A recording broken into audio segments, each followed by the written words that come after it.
You're listening to Precinct 444, a podcast network from the National Law Enforcement Museum. Today, we're bringing you an episode from Icons, where listeners are introduced to incredible people working within law enforcement who have had a profound impact on the community. These one-on-one interviews provide insight into their lives and careers so we can better understand their challenges and recognize their bravery, commitment, and sacrifice. In segment 2 of the Story of the FirstNet Authority, you'll hear from Jeff Johnson and Dick Mirgon as they discuss the robust development of communications between public safety organizations and how important this development was to creating a successful network. And now for segment 2 of the Story of the FirstNet Authority. Dick and Jeff, it's great to have you both here. Really appreciate your participating. And I have to say, it's kind of a thrill to be with two of the four horsemen, which will be explained the meaning behind that as we have this conversation. I want to go back, though, to earlier in your careers, starting out here. And Jeff, if you don't mind, I'm going to pose the first question to you. You rose through the ranks to become fire chief in Tualatin Valley. Did I pronounce that correctly? Tualatin. Good. That's in Oregon. I'm curious, what were your experiences there that laid bare for you just how big a problem there was in communications?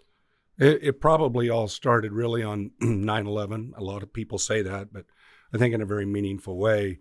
The governor of Oregon at the time was John Kitzhaber, and I'd worked on his first campaign for office.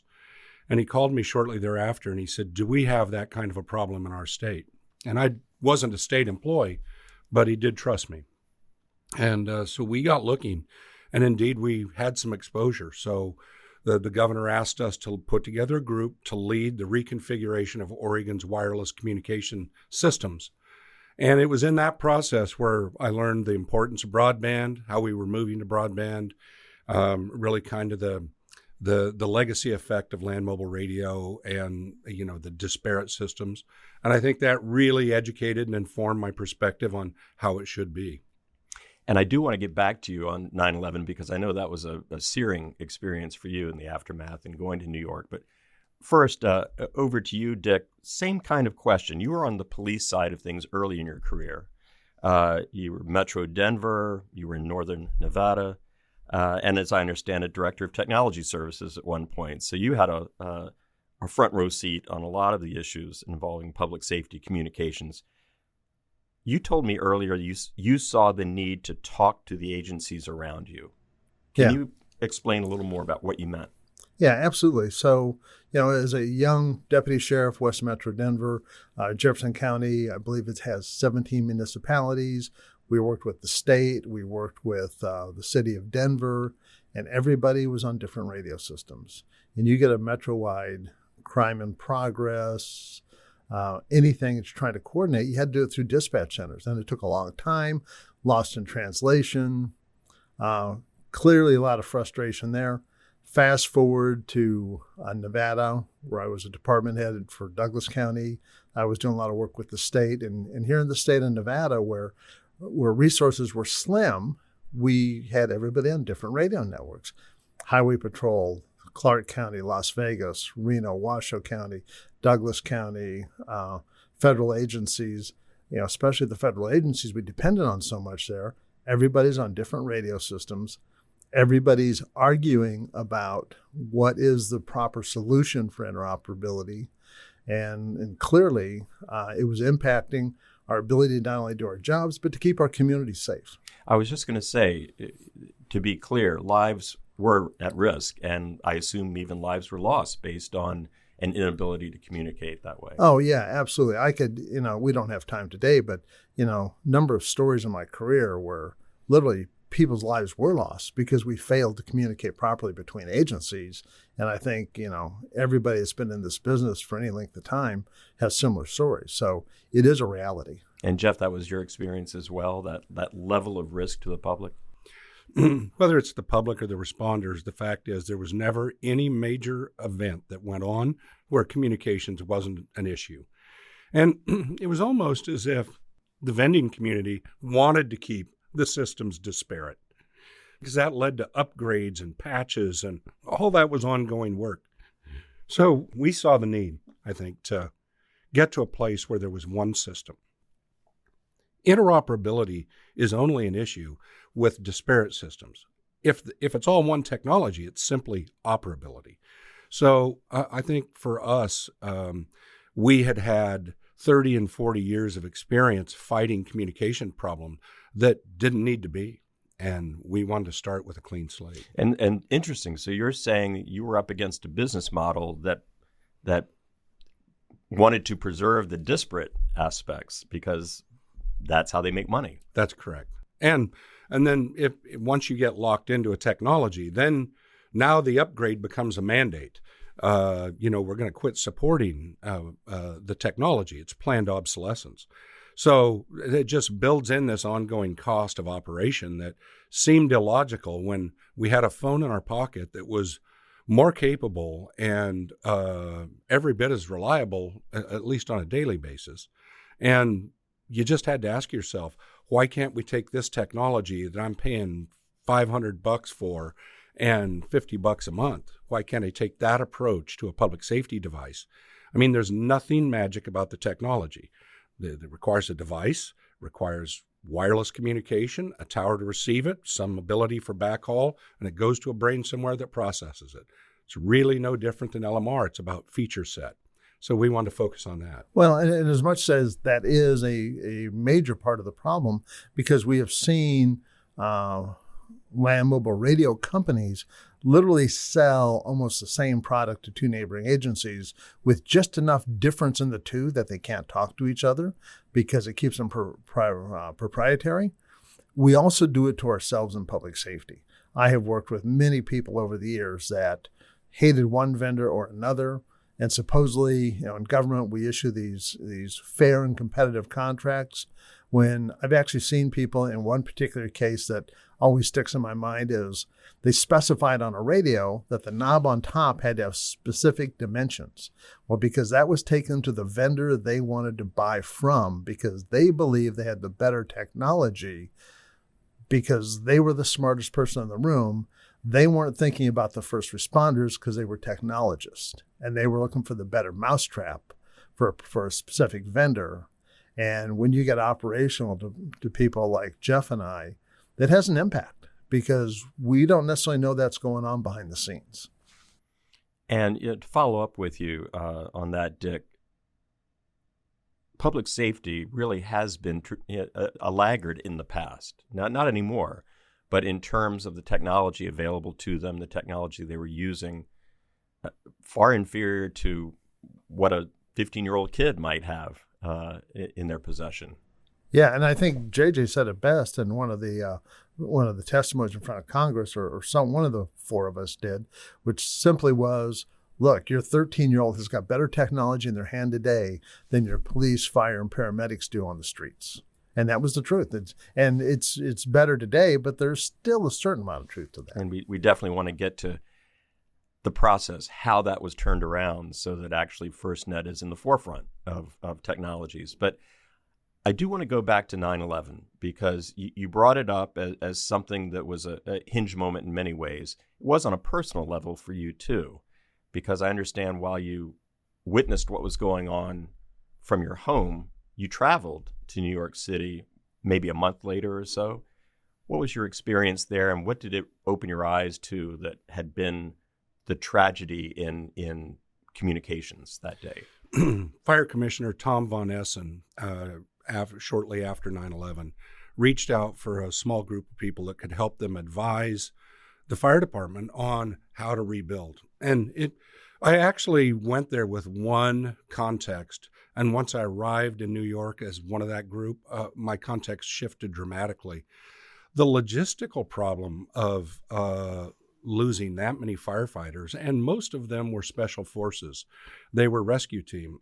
That rocked the whole organization for many years and triggered a lot of administrative challenges, which the team applied themselves to right away. And it was a great team, and we did good work.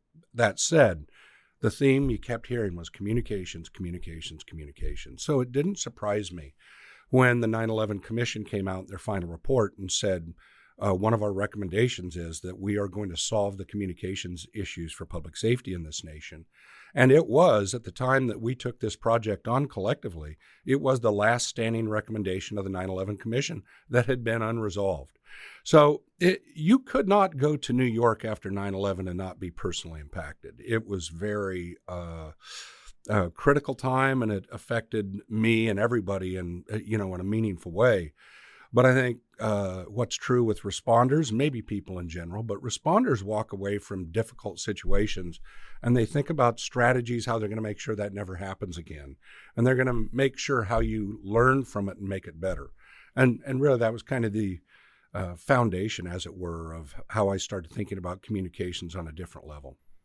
Well, I can certainly see how that would have been a real impetus to address these issues. And I know, Dick, that you saw the inoperability issues and that, as I understand it, it induced you to run for the board of APCO. Can you tell us about that and what you were able to do in that position? Yeah, absolutely. That, this problem was propagating across, Nevada and the West. Our interagency agreements we had communications problems, and I was just watching this national problem not getting solved.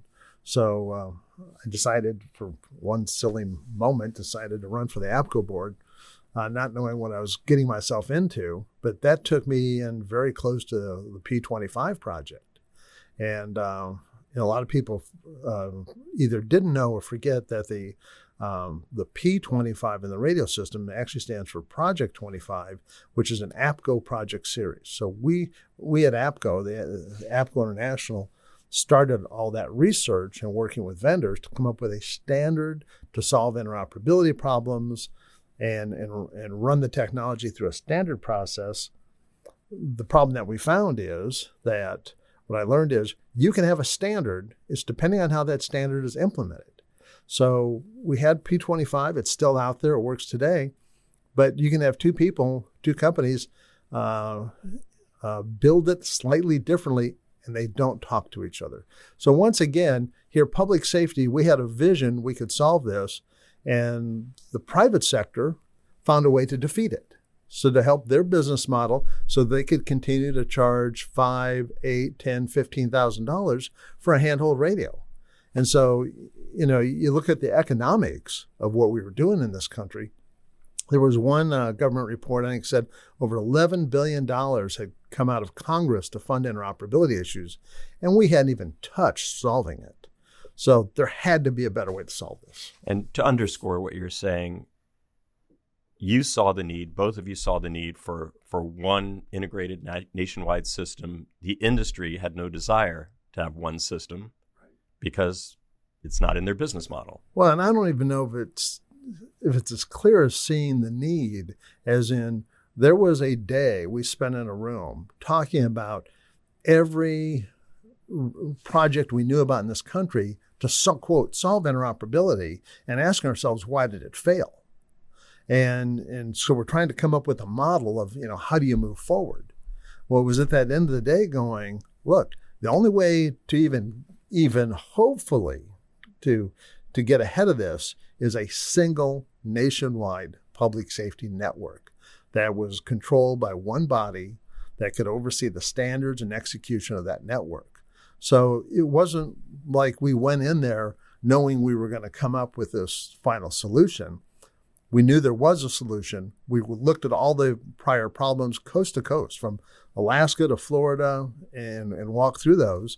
And this is where we came to going, look, the only way to do this is with a single network, which is why the law specifies today a single nationwide network. I think it's worth noting that experience wasn't wasted. Like, we spent a career having really no choice in communications and having public safety get further and further behind with each year in technology. And every solution that was free to someone with a commercial cell phone would cost us hundreds of thousands of dollars. And so what that did was just inform our strategy. We came out of that saying, we're going to have one standard, and it's going to be 3GPP, the international standard for commercial wireless technology, and we're going to build a public safety standard within that. But it'll be one, and it will be the same, and it will be unmanipulable. And we attacked this problem because we'd had these experiences. And I think let's just face the reality. Forget the names of the companies. There were companies currently selling in this space. And if you looked at what we were trying to build, you should have seen it as a threat if you were currently selling in that space. And they did. And there's not a company on this planet whose obligation to public safety exceeds their obligation to their shareholders. A company's obligation is to return value to their shareholders. Now, they may be helpful to public safety, and they may be solving problems we have, but their actual obligation is to return share value to their shareholders. So when we created the concept of FirstNet and a contract, we want to make sure that the contract caused them to return value to their shareholders. That's the only way you could actually link a company and their obligation to serving public safety. So it had to be a win-win. Had to be a win-win, and it had to be contractual, and it had to tie the shareholders' return to good things that happen to public safety. That's the magic. Which is why the public-private partnership. Dick, I know that you teamed up with Harlan for the starting the Public Safety Spectrum Trust. But you mentioned to me earlier that maybe the problem was too massive. And I take it from that it still wasn't the answer, and that, you needed to still figure it out. Yeah, I mean, conceptually, there was the idea of a single network, and how do you get there, right? And we had some spectrum. Public safety had license for it. And the whole idea of the Public Safety Spectrum Trust was to find a way to get 10 more megahertz and then get the private sector to build for us. So there was this idea to stand up a nonprofit, get the FCC to auction that other 10 with conditions. But the problem is the conditions on that auction, they were seen as so onerous by the private sector, as Jeff had just talked about, is that they have to return value to their shareholders, and they're going, look, the cost is too high to us. There's no way we can come in and put in billions of dollars of seed money. So the auction failed. So now here the Public Safety Spectrum Trust was left with an auction that failed, still a mission, and left wondering, where to go. So clearly a valiant effort, but it was part of the initial thinking of, how do you get this done, right? Like some of the new innovators today talk about that, you learn a lot in failure, and you have to fail to succeed. Well, I would argue that was part of the failure that caused us to succeed, because we learned a lot. Isn't one of the things that you learned was the need to pull together a team that could represent the different aspects of the problem? So you connected with Chuck Dowd, you connected with Jeff here. In effect, the Four Horsemen came into being. Well, and that was part of the initial discussion that when I had met with Chris Moore and then met with Chuck, and, you have a couple major cities there. You've got a technology guy going, look, we can't do this without a fire guy. Where, we reach out to Jeff Johnson, and the four of us sat around going, okay, what does this need to look like? And so it was through our mutual experiences, working with, like myself, working with NACO, Chuck, League of Cities, Jeff, governor's offices, and other corporations. It was that combined experience. We sat there and go, this is what the bigger team needs to look like to succeed. I mean, was that a fair assessment, Jeff? Yeah, and it was the first time, really, that was the genesis of it. But it was the first time where virtually all aspects of public safety came together for one mission. And it was the magic. You couldn't separate us. You couldn't break us apart. And we had one mission. We, as we said to a congressional committee, we're not paid to quit, and we're not going anywhere until we solved it. And I don't want to leave out Sue Swenson, because I know you teamed up with Sue, went on a roadshow, in effect, to various associations and agencies. Can you tell us a little bit about that, and what sort of impact you feel that had, and what sort of challenges you faced as you went to these localities? There was a moment in FirstNet's history after the authority was established in 2012. We were told to go fast, but we had no staff and we had no professional expertise. And there were mistakes made. And the Commerce Department at the time essentially said, we need a reset. And they and our current chairperson was done. He had made his contribution. He was ready to move on. And Sue stepped into the role as the chairwoman of FirstNet. And I have to say, I've always had a connection with her. Like, she always was bright-eyed and always worked hard and was a real student. And I admired that about her. And this first and second board were rock stars. They were the elite of the elite. I'm friends with them all today. But Sue was still a cut above. And as we talked to Sue, she said, she had a clear vision. She says, I'm going to accept this opportunity to be the new chairwoman. And she said, here's what we need to do. We need a roadmap. We need to execute on that roadmap. There needs to be timelines. We need to get staffed up. We need to talk about a nationwide communications plan. And that's where it began. I mean, Sue Swenson is the most undersung party responsible for FirstNet, and largely because she didn't originally come out of public safety. People didn't know her, but she has a world-class telecommunications background and a world-class business background.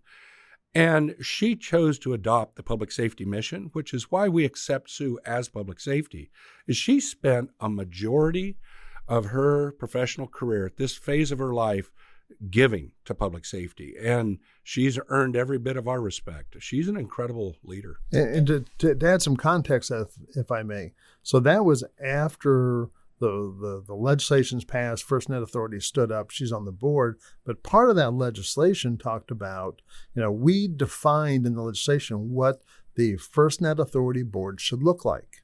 And we knew public safety couldn't build a nationwide public safety broadband network. But there were people who did know how to do this, or at least had built large networks. So the requirement in the law was that the board had to have so many members from the private sector, so many members from public safety working together. And as much as there were a lot of, as Jeff had said, world-class leaders on that first board, Sue Swenson was, the guiding star. She was the angel sent from above to bring high level of clarity and energy to this, experience on how to get it done. Anybody who's ever worked with Sue Swenson cannot say enough good things about her, because I personally believe we wouldn't be as far along today if it hadn't been for Sue Swenson.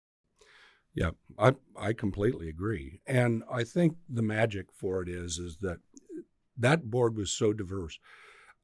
Out of the original board, that group had built 17 wireless networks around the world. Dick Mirgon, Chuck Dowd, Chris Moore, and I had built 0. We needed that expertise, and we needed that insight. What they needed to understand was what we do for a living, and they immersed themselves in it. And that's what led to what we have. And that's one of the things that I think in retrospect, as people look at FirstNet Authority, that, I hate to say this, but I'm going to say it anyway. We were visionaries. And the idea of how to build this board and how to build a nationwide network. And it was collective. I mean, it wasn't just one of us. For us to sit there and go, you know what, we got to have these people. And that mix has proven to be the largest public safety public-private partnership ever done, probably in the world, definitely in this country. So that's played out very well. Well, certainly a steep hill you had to climb. There were several resistance points, but on the side of the public safety community, my understanding is they didn't feel like the commercial networks would be reliable. Right. How did you change that perception? Well, we knew the commercial networks wouldn't be reliable, and we knew that when you land a plane in the East River, all the networks are going to be congested with people taking videos and calling mom. So just when you need it most is when it's going to be least available. And that's the one thing that from Harlan McEwen on through all of us, it was not a point we argued. We needed priority. There was a meeting one day called by Anish Chopra, who was the Chief Technology Officer for the United States. And he didn't actually believe that the wireless carriers would refuse to give us priority on their network. So he wanted to hear it for himself. So he had them one at a time in this meeting. stand up and he would ask them the question. And these are the major carriers. These are the major carriers in the United States. He'd ask them this question. Will you provide priority or preemption on your network for public safety when they need it? And everyone to the person said no. And we left that meeting and he says, we will now support your effort to get this solved. And that he just needed to hear it in person. I mean, we kept hearing from Congress, we'll just go use commercial networks, go cut a deal with them. And this, put that defining marker in the roadway from the carriers going, we're just not going to do it. It's not going to happen. And having, somebody like Anish there from the White House, hearing it personally and being able to go back and, telling his boss, President Obama, going, boss, they're not going to do it. We need to help these people out. What do you think shifted the thinking on the commercial side, at least certainly with AT&T ultimately, that, in a sense, getting in bed with the federal government wouldn't be a nightmare? Oh, as far as where we are today? Yep. Well, I would argue it didn't shift, generally speaking, because Verizon didn't bid on it, T-Mobile didn't bid on it, and it took a certain amount of finesse and expertise within a carrier to understand the value proposition. And AT&T understood that. And, there was one individual over there, his name's Jim Bugel, who had been working for a lifetime AT&T employee, working in D.C., was watching this and trying to understand it, who sat there and said, yeah, there's a value proposition here. And he brought together a team inside of AT&T to figure that out. How do you bring value to the shareholders? How do you bring money to the FirstNet Authority and do this public-private partnership? And then how do you convince a board of directors that it's the right thing to do? And he did all that. And, clearly he didn't do it in a vacuum. He had some very good people working for him, a guy named Bob Sloan, another guy named Scott Agnew, a couple of very talented engineers. And they figured it out. They did what the other carriers either couldn't do or chose not to do. And so they figured out how they could deliver what we needed, when we needed it, in compliance with the law, and still bring value to the company. Well, one thing you were bringing to the table for sure, among many, was an emphasis on rural coverage. Yeah, absolutely. And, JJ saw a little bit of this, but, in one of the first meetings, explaining to, Chuck Dowd standing there representing NYPD going, you know what, we've been, terrorist attacks more than twice on the World Trade Center, others, this has got to be for the major cities because that's where your risk is and that's where your population is. And I'm, not necessarily the Lone Ranger. JJ understood this, but sitting there going, look, rural America has got first responders going out there, dealing with life and death issues every day. And many of these terrorist cells, when you look at 9/11, they were out in Nevada. They were in rural places. So there was a lot of intel that, in retrospect from 9/11 occurred in rural America that if they had the networks, the software, all the tools, it might have prevented it. And so in walking through it, there was at which point Chuck said, yeah, you're absolutely right. That this is a much bigger picture than just the major cities. Well, we'd been burned on that historically, where any federal money that comes out, you look at the criteria about how they distribute it, and it was typically based on, was it a UASI community? Was it a terrorist target? What's the population? But you forget rural America. And we were intent to make sure that rural America was not forgotten. And we built in criteria and measurements and performance measures that made it impossible to leave out rural America. To Dick's point, there isn't necessarily a relationship between population density and the scale of a disaster. Hurricanes don't just hit population centers. Wildfires don't hit population centers until they got a good head of steam, et cetera, et cetera. And it doesn't mean they're not meaningful. They're massively expensive natural disasters. There's multiple facets to a disaster. One of them is cost, one of them scale, one of them's damage, one of them's threat to human life. You can't get too focused on that threat to human life. It's an issue, but not the only issue. So my understanding is this argument that rural areas need this coverage got traction with a person who became a world champion, Senator Jay Rockefeller. Absolutely. There was a meeting early on where I went up with a couple other people to meet with his telecommunications staff to discuss this. And the person that we met with was Jessica Rosenworthel, who is now the chairman of the FCC. And so I remember Jessica asking, going, okay, we get the understand, globally what you're looking at, but how does it impact rural areas in places like West Virginia? And so we started just stepping through the vision of this, how it played out, because as JJ was saying, these federal grants come out in their population criteria. So the places where it's most expensive to build gets the least amount of money. And so as you lay out the vision, you could clearly see, Jessica's just, she's just one of those super smart people, very dynamic personality. And it didn't take long, like 30 seconds for her to figure out where we were going and why. And it was not long after that the senator, was on board with this. But she clearly got it then, and I'm sure gets it today.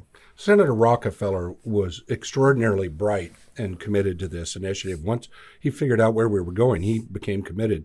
And he had an extremely high-quality staff, from who now Commissioner Rosenworcel to John Branscombe to, and then we connected also with Terrell McSweeney, who was working in the executive office building for President Obama and Vice President Biden at the time. These are exceptional people. And I don't know what your typical person's view of government and their employees are, but both Dick and I have had many private sector and government experiences, and these are some of the best people you'll ever meet from an intellectual capability perspective and their commitment level. But Senator Rockefeller was one of those people that once he embraced it, he wouldn't let go of it.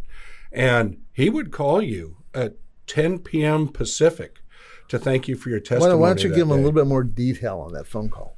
Well, we were out to dinner. It was just kind of after dinner late one night, about 10 o'clock. And Senator Rockefeller calls that late in the evening, and he says, listen, here's the progress we're making. Thank you for your testimony. Here's what happened today. But he wanted to personally deliver it, and he called each one of us. And that was the kind of person he was. Moreover, he would fight for you. Like if people were trying to undermine public safety's effort, they would be in the senator's office, and he'd be explaining in no uncertain terms how their world's going to get complicated if they didn't support public safety. Yeah, we literally sat there, and Chuck Dowd's phone rings first, an unknown call, and we're listening to this, yes, Senator, yes, Senator. And of course, being the supportive public safety people, we are going, yeah, sure, you're talking to a senator 10 o'clock at night. And he hangs up. He goes, no, it was Senator Rockefeller. I'm going, yeah, sure it was, Chuck. You think you're that important. And it was probably 30 seconds later, I think Jeff's phone rings. Yeah. Senator Rockefeller, how you doing? Literally, all four of us got called within 15 minutes of him thanking us for what we were doing, when really the thank you was for what he was doing.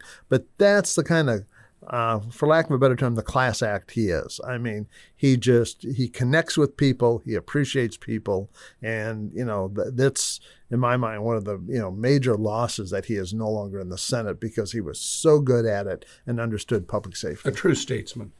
Yeah. Dick, I'm going to tee you up for a story that I heard you told that's just so enlightening.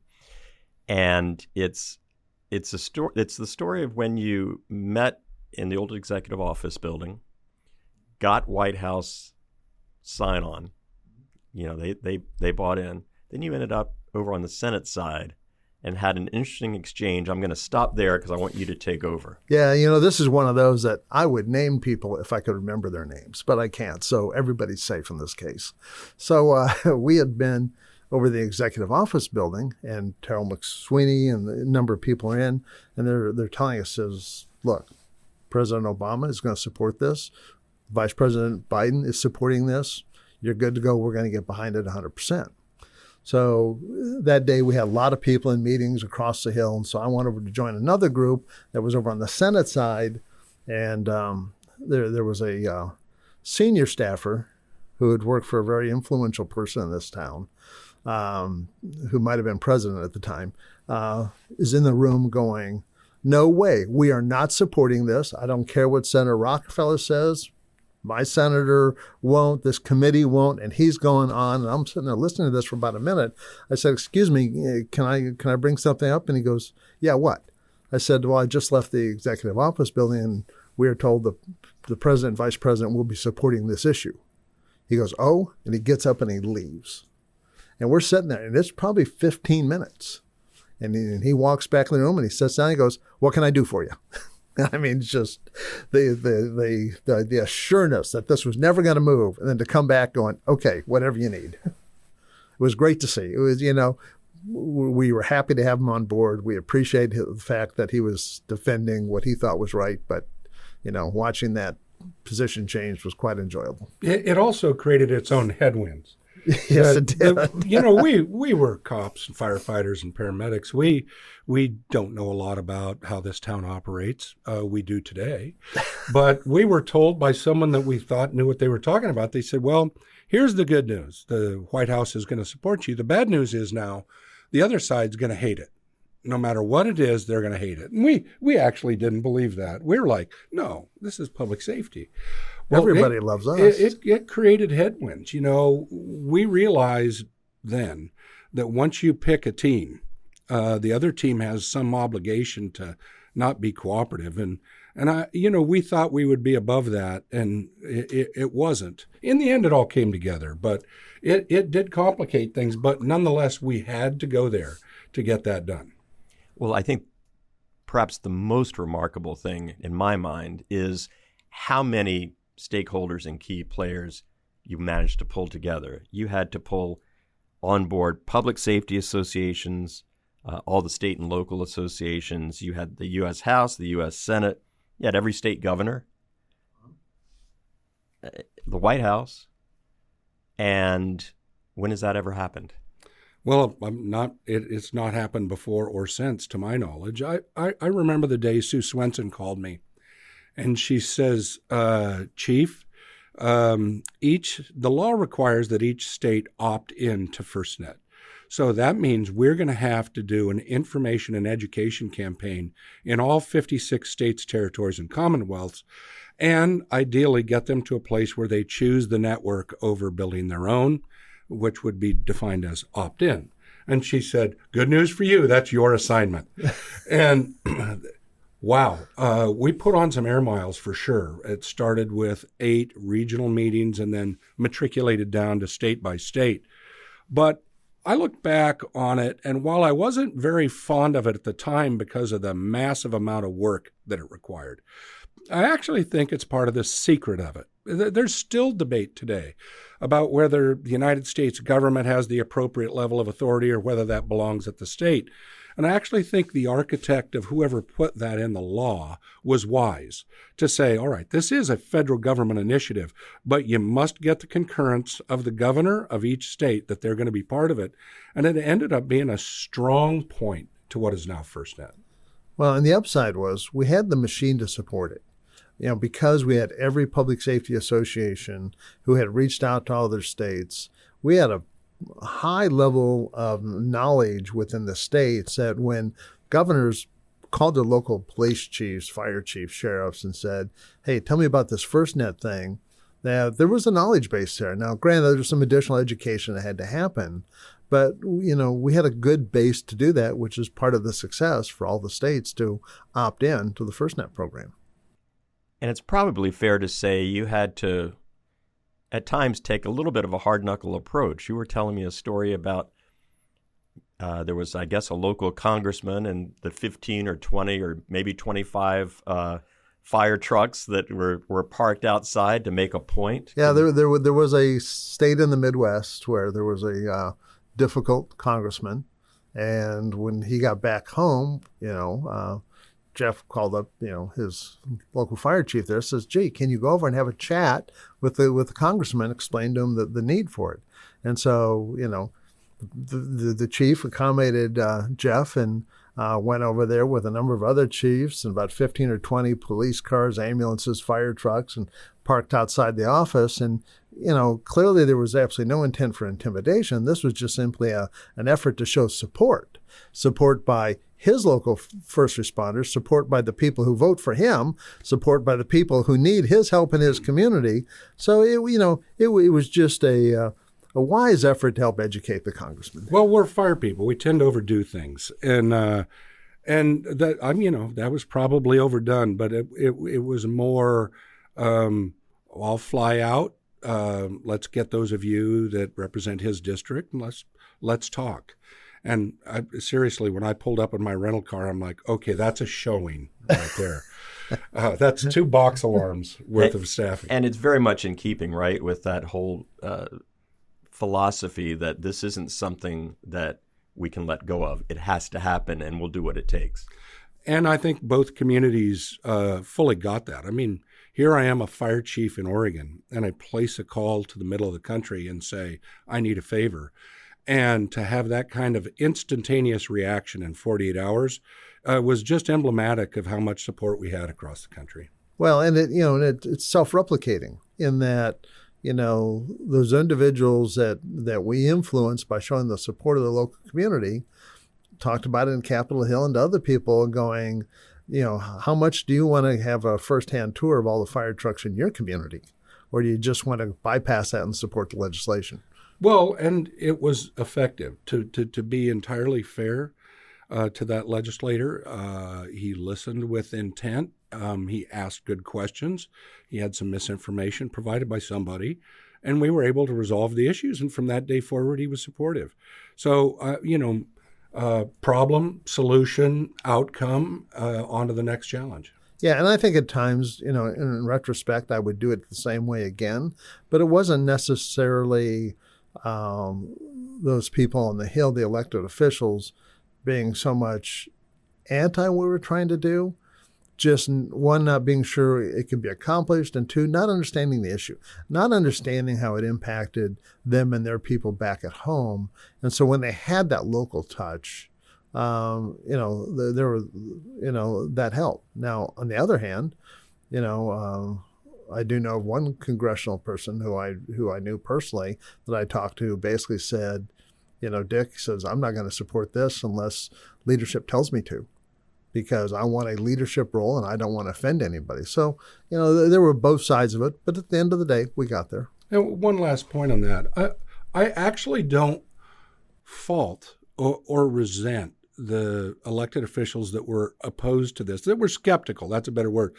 Because having been at FirstNet for the first 6 years of standing up that board and seeing, depending on where you're touching the federal government, the lack of cooperation, the recalcitrance, the just reluctance, the no risk-taking kind of approach, I think that those people that we dealt with on Capitol Hill that were skeptical that this could be done in the federal government, I think their concerns were well-founded.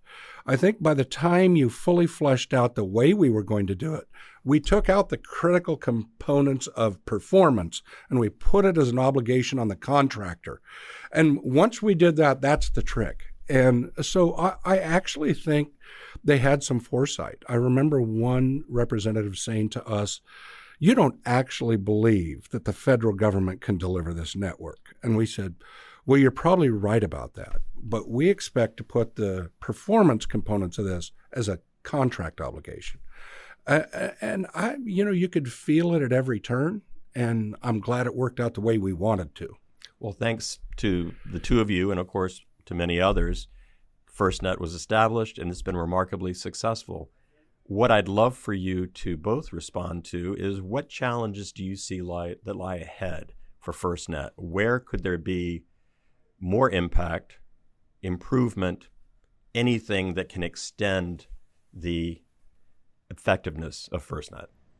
So in kind of taking off on Jeff's point there about the federal government doing something, the legislation calls for the authority to be an independent authority because we didn't want it to get bogged down in the politics and the bureaucracy of other federal agencies. I mean, Jeff and I got, 40 years of public safety career dealing with federal entities where, the intent was the right intent was there, but couldn't make it happen. To the point that one of the networks we looked at was a federal network that never got built, right?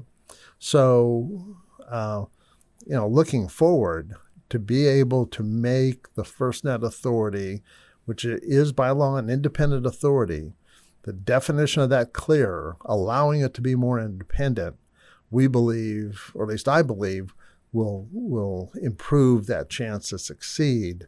And the second thing that needs to happen is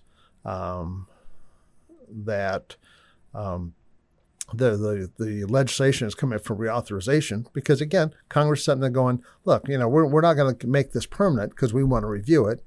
Fair enough. We're good with that.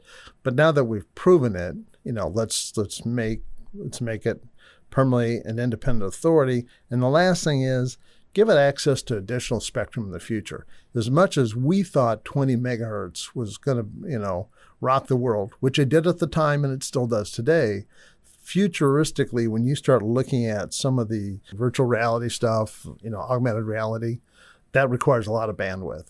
So there's got to be a mechanism for them to access other spectrum as the network grows to just be able to deliver those services. And that's kind of my view. Yeah, I think it is all of that. I think it's about the network has to be reinvested in and evolve. And we contemplated that in the contract, where every year there's reinvestment in the network and it grows. The network will be 5G, then 6G, then 7G, and who knows where it ends. But you have to be able to iterate and stay up with the grade of commercial technology. I think the next thing is we'll constantly improve coverage. There's a lot of ways to do that, but coverage has to be achieved over as much of the geography as possible, and then in-building is a challenge. So as we've built buildings to be more energy efficient, those buildings, by their basic design, resist the penetration of radio waves. So it's gotten harder and harder for us to communicate from outside inside or inside outside. So I think we have a number of challenges to still tackle, but they're well within our reach and we're well resourced to do it. And I think as I look at the current situation, there's a lot of wireless companies that pretend to be a network equal to FirstNet, and they're not. And let's just set aside the technical aspects for a minute. The difference between FirstNet and any other network is FirstNet bet their balance sheet on it. They signed a 25-year contract, and they are required to perform, or they bet the company on it. Everyone else, they could say they're public safety today and not next week. These are marketing decisions, and these are how you approach a market decision. For them, it's a choice. For FirstNet, it's a contractual obligation held accountable by the authority. And that's what makes it different. Even if the technology is similar, which it's not. Even if it was, it's very different. We are a handful of years into this project. There are 4 million users as of today on this network, which is an amazing achievement. Many to go as the network proves itself with coverage and functionality and with some of the features like high power. So I think part of it is we will watch the din of the people that are pretenders. It will die down, and public safety will focus on its network. And some clarification on the whole idea of reinvestment is that what a lot of people don't understand is the seed funding for this came from Spectrum auction, $7.5 billion. It didn't come out of tax dollars.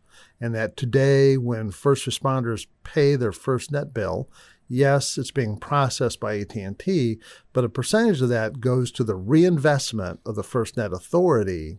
So it is literally, this is funded by public safety. And there should not ever be a need to go back and ask the federal government for cash, hard dollars again, because public safety is funding it. And so that reinvestment is important for people to understand that, when they buy service, they're paying for their own network. Final question for each of you to answer in turn.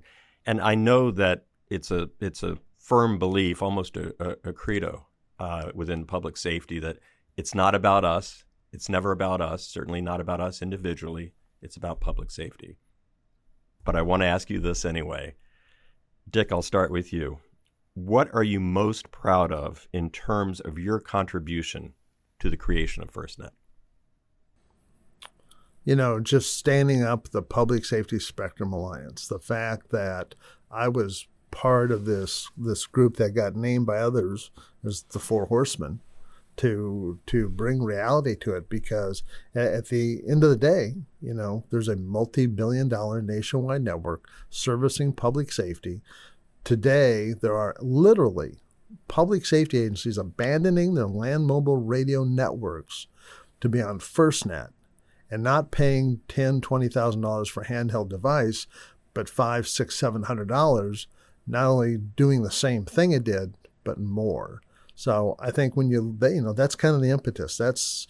You can't be much more proud of being part of a team, right? Because it is about the team. Yeah.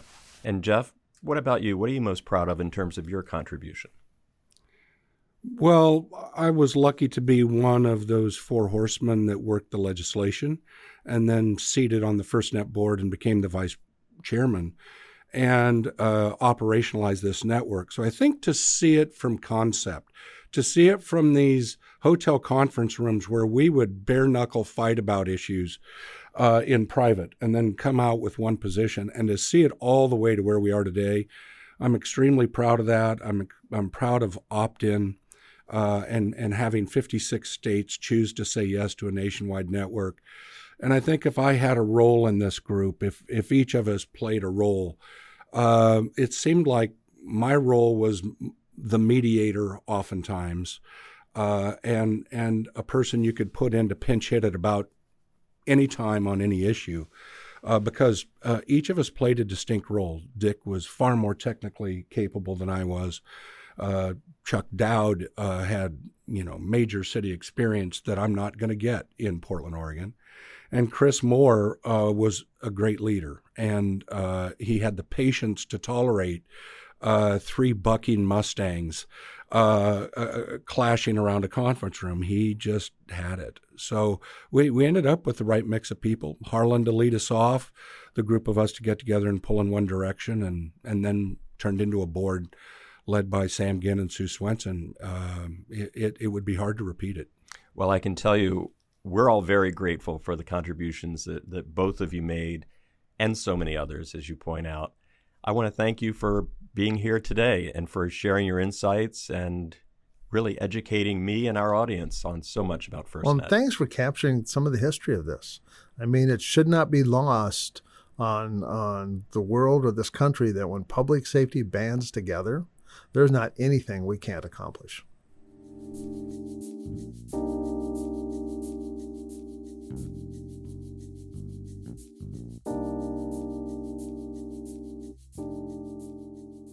Thank you for tuning in to segment 2 of the Story of the FirstNet Authority, where we heard about the changes of communication between public safety entities and how this development was vital to the future of FirstNet. We hope that you learned something from this segment, and we'll check out segments 3 and 4 as we continue telling the story of FirstNet. This has been an exclusive Precinct 444 podcast series for the FirstNet Authority. A special thanks to Bill Beeman, our guest host, and as always, thank you to Christopher Mitchell for producing this series on the history of the FirstNet Authority. Please subscribe to Precinct 444 on your favorite podcasting platform to stay connected and to receive our latest content as soon as it drops. We would love to hear from you. Send in your questions, comments, and feedback to precinct444@nleomf.org. You can help us make our content even better. The National Law Enforcement Museum is located at 444 East Street Northwest in Washington, D.C., and is dedicated to telling the story of American law enforcement. We expand and enrich the relationship between law enforcement and the community through educational journeys, immersive exhibitions, and insightful programs. Find us online at lawenforcementmuseum.org and stay tuned for more podcast content from Precinct 444. Until next time, stay safe. We'll see you at the precinct.